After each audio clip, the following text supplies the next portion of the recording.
Hey Mr. Internet, I've seen you swing but never hit. Your algorithm's drifting out of sync.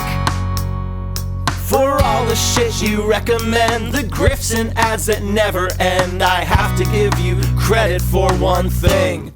Serendipity bop, stopping all my problems, sitting on top from a song that fits just right.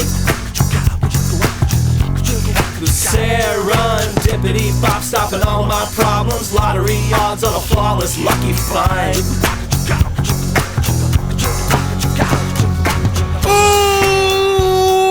Welcome back, ladies, gents, friends, betwixt and beyond the gender binary. Welcome back to the Jam Cabin. My name is Matt Johnson. I'm the Narcissist Cookbook, and this is Jam Mechanics.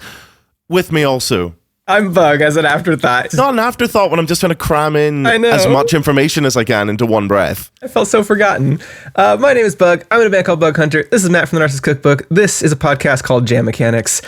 Here's what this podcast is. We are both songwriters. So we decided, let's get together, challenge each other to write songs, go away for 3 hours, come back, and show off our work, good or bad. Exactly, yeah. If this is your first episode, we know what we're doing. We do.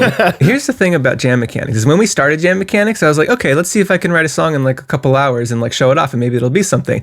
And I was like, I don't know how many times I can do this. Maybe I can do this like twice, 3 times. But now we're 2 seasons in. And I told my wife, I was like, she's like, do you get nervous doing a Jam Mechanics? And I was like, no, I'll figure it out. I've done it so many times. Like I have nothing in my brain right now. I have no idea what song I'm going to write. And in 3 hours, I'll have a new song. I do get nervous. Do so you? every single episode, I'm like, this is the one. I have yet to completely drop the ball. Sometimes it's good, sometimes it's bad, sometimes it's great, sometimes it's terrible. But you know what? It has never been nothing. I'm a superstitious kind of person, and I believe that if we're going to continue our streak of not beefing it on Jam Mechanics, we need to do the thing we always do, which is break the ice. We got to get to know each other. This has melted in to just how I socialize with people on an everyday basis. Mm-hmm. You know, I'll invite someone around to my flat and they'll be like, so how are you doing? And I'm just like, well, you know, first of all, we got to do the thing we always do. You pull up your spreadsheet. We got to break the ice. Yeah, bring up the spreadsheet. We got to do the thing that we always do. Here is a question from Peter. This is the one that I zoomed in on immediately. And I wanted to get in before you asked, just in case you had the same one. If you had to rename your band after one of your songs, which one would you choose? So the band name, so a song name has to be the band name. Yeah, exactly. Like the famous "Hit Up with a Red Hot Chili Peppers," you know, that sort of thing. Classic. Which band was that? Hey, we're the Ramones. One more. Hey, we're the Offspring. Are you ready for a Green Day? Are those all real? Actually, Green Day did have a song called Green Day. I remember being in 7th grade and I was really into Green Day. And then somebody told me that a Green Day was a day where you just sat around and smoked weed. Yeah. And I was like, huh? But the dare officer told me.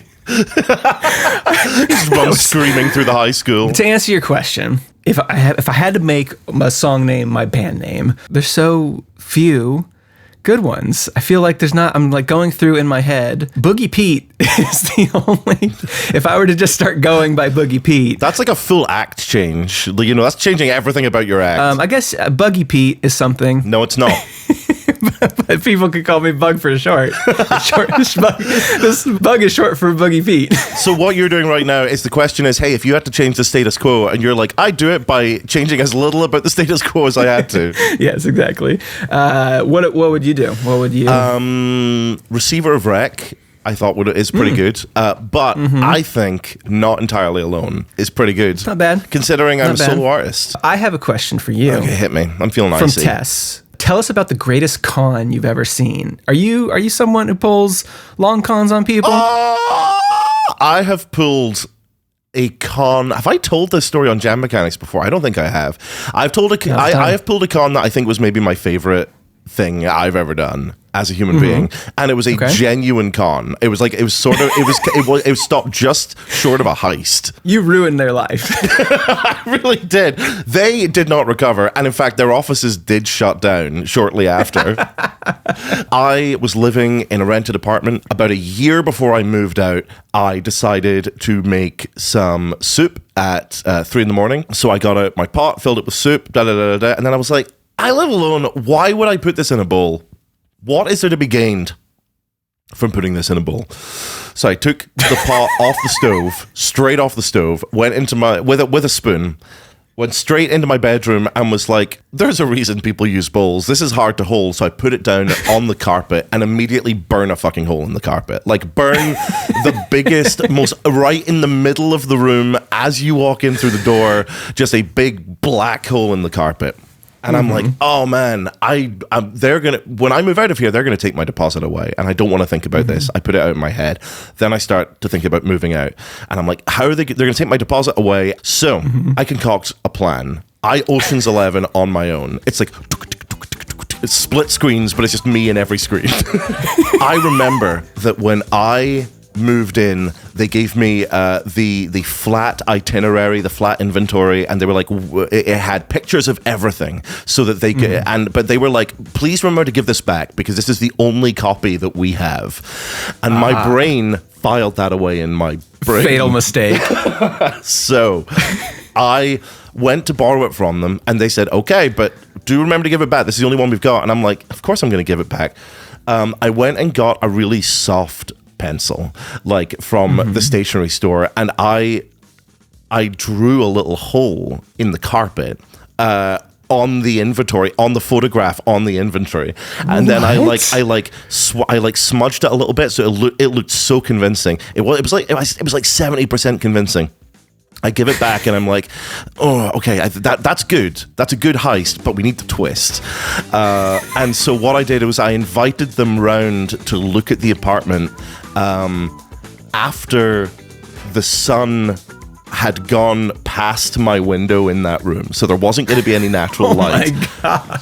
And then I replaced the light bulb in that room with the dimmest light bulb I could find. So he went in, he turned on the light, he could barely see fucking anything. Yeah. And he looks at the hole in the carpet, and he's like, huh. And then I'm like, yeah, that was there when I moved in. He looks at the picture, and he's like, yeah, okay. And I got my full deposit back. Any good heist stories? Send in your heist stories, real life heists. Yeah, comment your best heist, your best con. When I was when I was a kid, and when I was like 9 years old, maybe 10, I was in class and this guy had brought in a video game. I don't even remember what the video game was. And it was for a system that I had, and I wanted the video game so bad. And I was a little sociopath. I was a little sociopath. Matthew. I don't know the difference between white and wrong. So we're out doing our gym lesson, and I'm like, I need to pee. I go back in. I go into his bag and I take the video game. This isn't great. This is not a great story. I take the video game, I put it in my bag, and I'm like, heist. And then I get... That's not a heist. That's petty theft.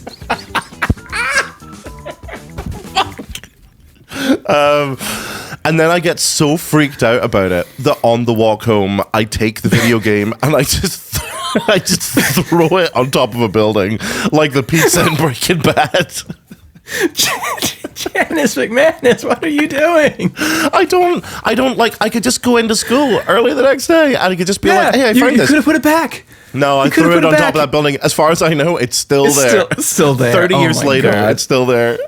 I'm so sorry, Chris. I'm so sorry, Christopher.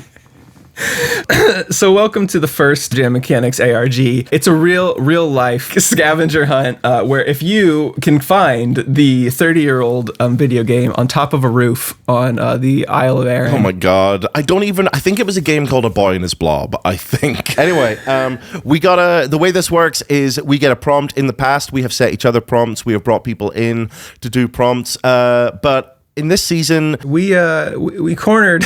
It was at the wedding. Okay, it was at the wedding. So we were at Deep Bluink's wedding. This is becoming like a sort of canon event in every episode. Yeah. We were at Deep Bluink's wedding. We're like, Deep Bluink, could you prompt us on season 3 of Jam Mechanics? Just like give us a little something to work off of. Deep Link said no, but I left the wedding, and in my pocket there was a folded up piece of paper, and on that piece of paper was just a phone number that said, "Call me when you need me." Exactly. So we're going to do that. We're going to call this mysterious phone number I found in my pocket and see if we can get a hold of Deep Link to give us a prompt. Hey, Bug, Matt, this is about Jam Mechanics Season 3, right? I know I said I'd come up with prompts, but I am really busy at the minute. I'm currently in the middle of a chess match against Gary Kasparov. I have half of a prompt if you want to put your own twist on it. I was thinking something like writing a love song to a body part. I haven't really thought it all through, but I'm sure you could do something with that.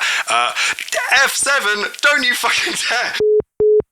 We can work with that. We can work with that. Let's further challenge each other. I'll give a little something extra to you. You give a little something extra to me. We talked earlier about cons. We talked about pulling some heists on people. So my additional challenge to you, on top of love song to a body part, God, is I want the title of it to be an acronym. It's going to be CON, con. I want your song title to be CON. Okay. Well, here's your one. I want you to do it about a number famously associated with body parts. The rule of 3. I was so sure you're going to say 69 for some reason. I was like, man. Love song to a body part, but it needs to be about the rule of 3. I just got to incorporate 3. You got to include. I'm saying rule of 3, which you will be sick as an audience member, as a long-suffering audience member of this podcast. You will be sick to fucking death of hearing us talk about how 3 is the magic number for everything. I have just been writing a whole bunch of fairy tales for the album that just came out, Myth, which is now available everywhere, and the amount of times I was like, how many of this thing should there be? And the answer is always 3. It's always 3. Okay. Body part, rule of 3. Body part, acronym con. Yeah, and we got 3 hours. All right, we'll see you back here in literally like 12 seconds. Goodbye!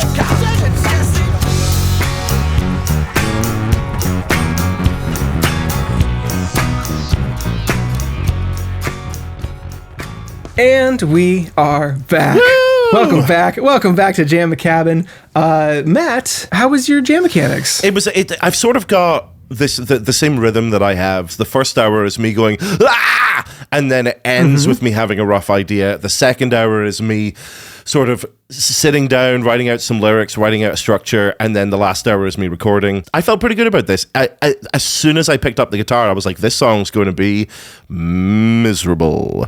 And it is. Yeah. Cool. I had a similar tempo. I think I spent more time writing than I did recording. I think you'll notice I tried to add in some like backing instruments onto mine, and they kind of disappeared in the second half. Who wants to go first? Yeah. I'll go first. Cool. So I went with a historical idea. Again, the prompt was love song to a body part. I took that pretty loosely, and then you also threw in a little rule of 3 on me, which I feel I nailed. Okay. So I have a song. Okay. It's called The Hydra. Ooh, nice. Yeah. And I'm going to get some lyrics in this chat for us. It is a song about loving a body part and also rule of 3s. Okay. So, right. You want to... No, well, it's okay. So it's not... it's not going where you think it's going. Because it's probably... The first thing you thought of was probably the first thing I thought of as well. But once I sat down to write lyrics, I realized it kind of had to go in a different direction. So I'm happy with where this is. I'd say I loosely hit the target. This is a song called The Hydra, and you feel free to hit go whenever you want to hit go. We're going to go in 3, 2, 1, and a go. I admit I was pissed when you chopped off my head. Oh, love it. Hercules, you look pleased, or rather relieved that I was dead, but from the stump of my neck I grew 2 more. I swear this has never happened before, but I'm back and better off than I was then. And now they're singing, do you think the Hydra knew that would happen? Or was he surprised as every one of us? Love that. Decapitate me once, shame on you, that ain't enough. Do you think the back up. The first dozen times were the hardest, but now I believe. Before this battle started, I was hopelessly naive. But now this one's a fighter, and this one's a biter, and that one's determined, and this one knows German, and one knows karate. We call that one choppy, but don't talk to this one till he's had his coffee. We're offering all of these skills. You can chop off our head, but you can't ever kill. We'll just get bigger and better and stronger together. I'm tethered, the best parts of me, so now whether you think the Hydra knew that would happen, or if he surprises every one of us, decapitate me twice, shame on you, it's still not nice. Do you think the Hydra knew we'd get back up?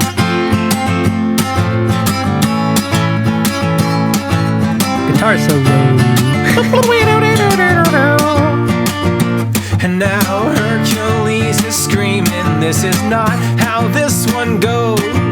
But you've mixed up mythology for history, my foe. 'Cause history is what happened, mythology's just imagined. So I'll write this one myself to be the hero of this battle. Hercules, your turn to leave. Your trial subscription to life is complete, and I've got many mouths to feed, so I will start with non-believers. 'Cause I think I always knew that this would happen, that I surprise the world with what I've got. Decapitate me thrice, I can do this all damn night. I think I always knew I'd get back up. Yeah, I think I always knew I'd get back up. Yeah. That's first off, that's a great hook. That's so addictive, and I didn't get tired of it even by the end. Although it sounds like you got tired of playing it. I got out of time with playing it because I didn't have time to do anymore. No, that's fantastic. I love that. I love the second verse. The second verse is so good. What a great concept. That's where I sunk into, like, once I had the second verse, I was like, I'm committed to this. This is going to be the song for the episode. I'm no take backs. Like, when I got, this one's a fighter, this one's a biter, this one's a turban, this one knows German, I was like, this is it. Perfect. Got it. That is so good. Yeah, I love that. That is, like, as soon as you said Hydra, love song to a body part, rule of three, I was like, okay, I know vaguely where this is going. And I also loved the decapitate me once, decapitate me twice. Yeah.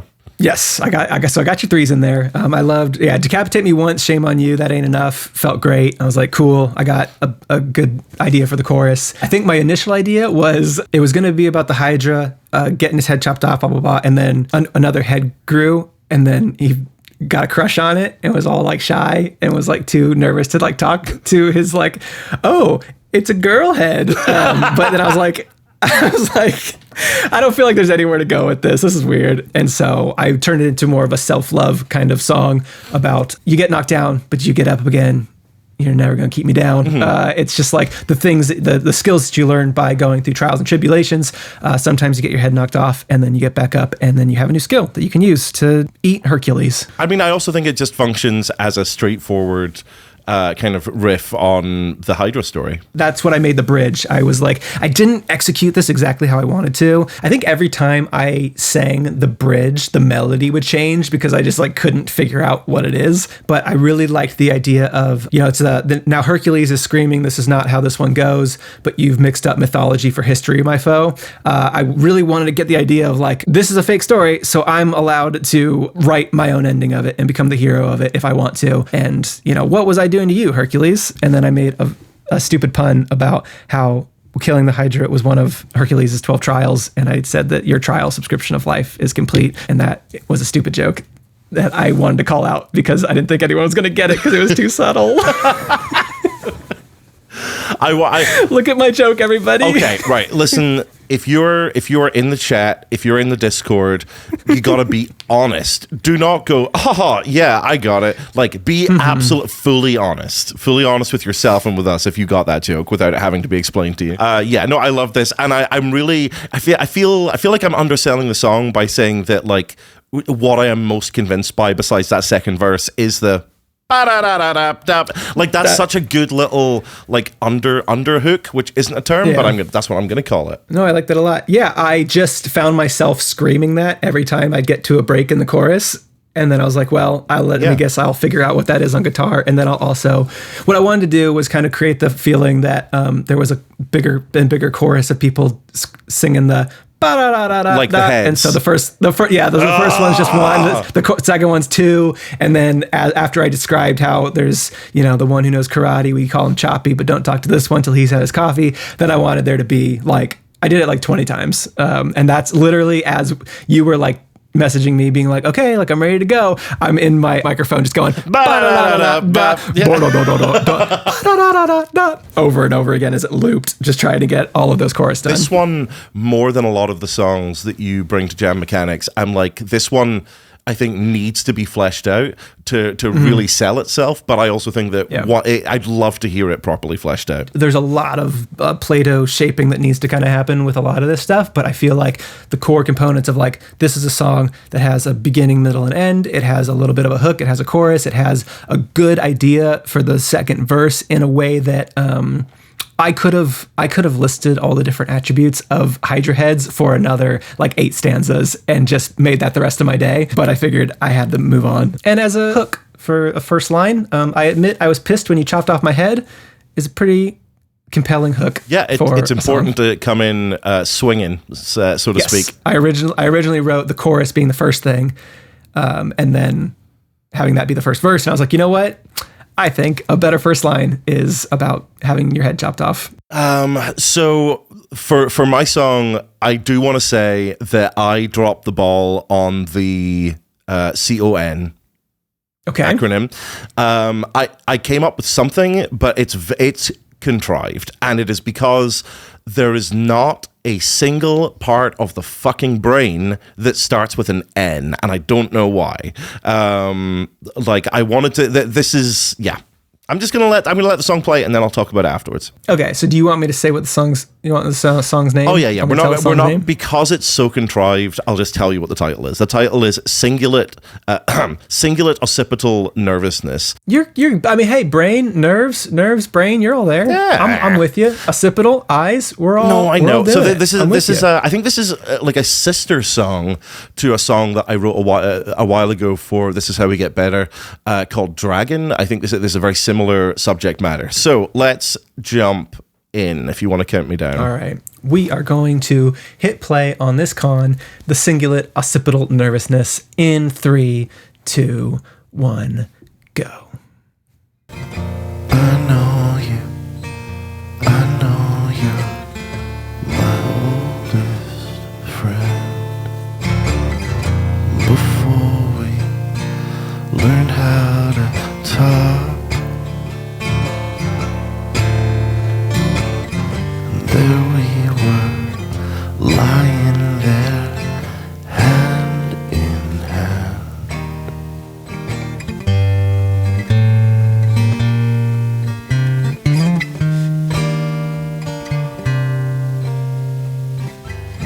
And I know you're trying to help. I know you're trying, but there ain't no helping me. I know you're trying, but sometimes the trying causes more pain than it needs.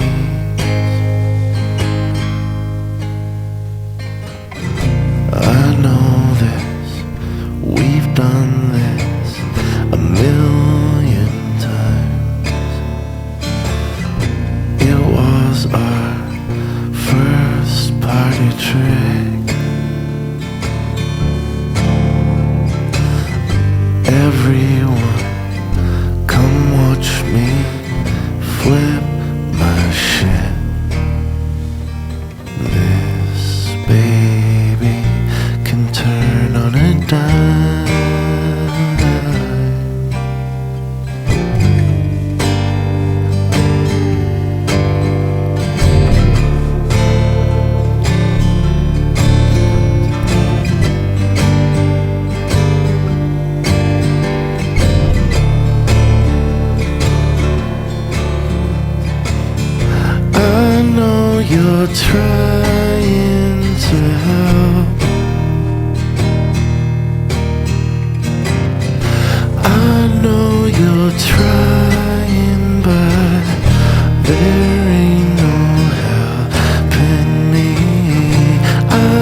Sometimes the trying causes more pain than it needs. And the worst part is that I agree. This world is a frightening thing. But I'm going outside to see what I'll find. And you can come with if you like.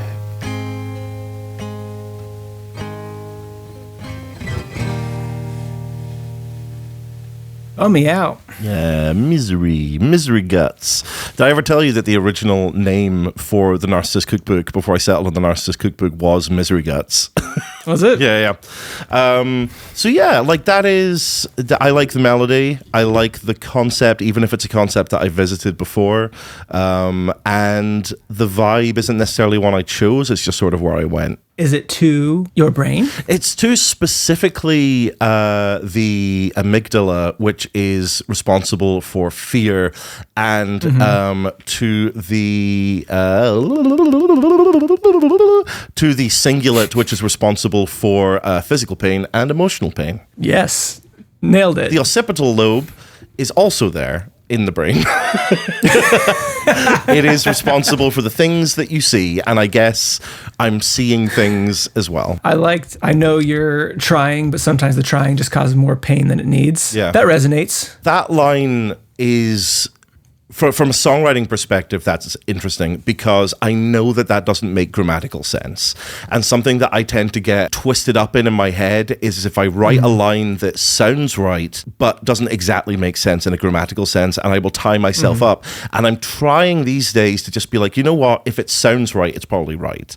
And so like, it should be causes more pain than it needs to, but, and I could be like, causes more pain than it needs to. Yeah, I'm trying to just sort of go easier on myself, and if something sounds right, then just assume that it probably is right. In the instrumental bridge, there was some like, oh, I was listening so closely, there seemed like there was some voices. There was like something said. Was there something said in the background? It's something being said, but like, it's just, I'm sort of just using it to kind of fill up space, and then if I'd had more time, I would have turned that into a percussion thing. I guess I'm still in myth mode because there is like a lot of like hearing things on myth. Which, by the way, if people haven't checked out myth yet, in between season 2 and 3 of Jam Mechanics, Matt put out myth side 1 and side 2, and it's so brilliant. Like, it's such a work. It's such a work of art that if you haven't listened to it, thank you. You need to go and immediately do that. Cool. So what do you imagine with this? I would have also put a little guitar solo in there. Like I would have. There was supposed to be one in the bridge, and I didn't have time.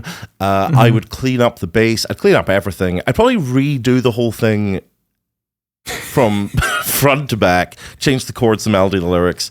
I like this. I'll be interested to see what I think of this if I come back to it in a few months. My next thought, if I had more time, would be put some guitar in there, make it less muddy, so that because there's a lot of low end at the moment. Really tighten up those harmonies, because the harmonies are super placeholdery and they're so low in the mix, because if they were any higher, you would hear that they're wrong. So it's very much. That is something I keep doing whenever I'm working on a song. Is I'll do these harmonies. I'll be like, oh yeah, man, these fucking rule, and then I'll come back to the next day, and it'll just be me in the background of the song being like, hey. I don't know what. No, I did the exact same thing with the guitar in my song. There was like I was just kind of noodling everything outside of the ba-da-da-da-da. I was just kind of like hitting buttons on my guitar, and instead of going through and making sure that all the notes were correct, I just turned it way down when it wasn't that main riff. And I was like, it'll be fine. People will only kind of hear it. It'll be texture. And at some point you come back and you just kind of fix that up. Yeah, I think texture, there really is a place for having just something going on in the background of a song that's like sort of... it's below the level of sort of conscious hearing. You know, you're hearing something. I like that a lot. And if you're doing that, it doesn't even matter really if it's in tune. It can just be something just going on to give to give a sense of depth. I like that. That's something I do in most of my tracks. It really is an awful lot of throwing a ton of shit at the wall and then taking 95% of it away and then throwing more stuff at the wall. And every time you throw stuff at the wall, more of it sticks. And then you end up with a sticky wall. Exactly. Do you know that was going to be the original name for the Narcissist Cookbook before I came up with the Narcissist Cookbook? That's good. If you want either of these demos or the episode itself, we have them on our Bandcamp as well as our website, jammechanics.com. They are pay what you want. So if you just want to go grab these and add them, I know some people in their Discord have figured out how to add them to Spotify locally, so you can listen to them with the rest of your music. And if you want to support us, you can support us too. There's an option to just pay whatever you want. That helps us continue to make the show and do what we're doing because we don't have ads and we just love to make music and share it with the world. If you want to get in touch with us, send us an email, both of us an email at hello@jammechanics.com. If you want to send me an email, it's just tnc@jammechanics.com. If you want to send Bug an email, bug@jammechanics.com. We are reachable, and I know that at the very least I respond to most things, even if it takes me a while. We also have a Discord. If you want to get in our Discord, we'll try and put the link in the description below, or maybe we won't. Some people are like, can't find it. I'm like, yep, because I forgot to. Yeah. So we'll see. We can't put it up public because then bots go, we can join this? A little bot asylum? No, it's not a bot asylum. Oh, is this a little bot house for me to be a little bot in? No. No, it's not. No. You're being a little butt, more like. So yeah, thank you so much for coming along. We're the Jam Mechanics, and we're going to do our sign-off. Our normal sign-off. Our normal sign-off, completely normal. I'm going to start off this time. Sure. Thank you for joining us on Jam Mechanics. And remember, whenever people go awooga, what do they mean?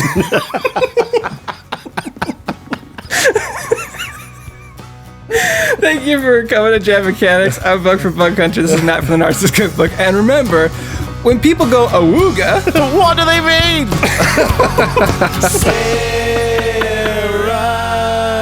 Tippity pop, stopping all my problems, hitting on top from a song with this just right.